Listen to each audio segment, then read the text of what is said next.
Ayan guys, umpisa na naman kami ng papatuka ng manok. Ayan,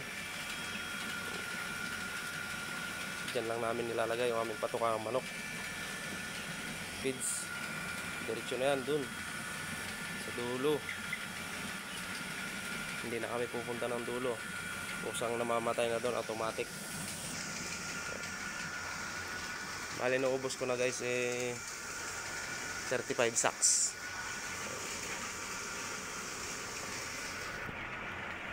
Busog na naman ang ating mga manok. Bago siguro mag-harvest lalaki pa ito ng kaunti. Medyo mabagal lang kanyang pagbaba. Ayan. Yung iba hindi pa nakakatuka dahil mga tulog pa. Ayan. Hindi pa nila namamalayan na may dumating ng pagkain sa kanila. Bago pa lang sila halata. Oh. Ayan. Oh. Kailangan tuktukin natin guys. Ito ang aming pantuktok para gumising.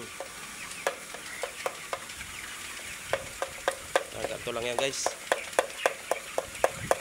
Yan o, tingnan nyo, babango na yan.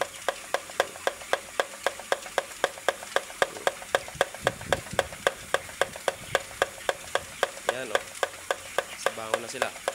Yan.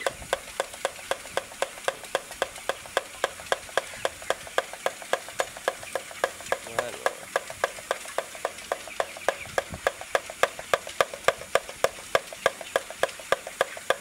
Yan guys.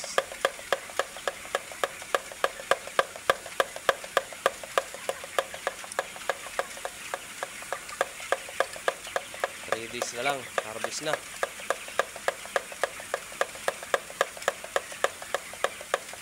Ayan. Ngayon pa lang sila tutuka, ngayon pa lang nakakamalay. Ayan. Ayan. Oh, ang liliksi. Nakaramdam na sila. Ayan. Sige, tuka kayo. Para pag harvest matataba na kayo.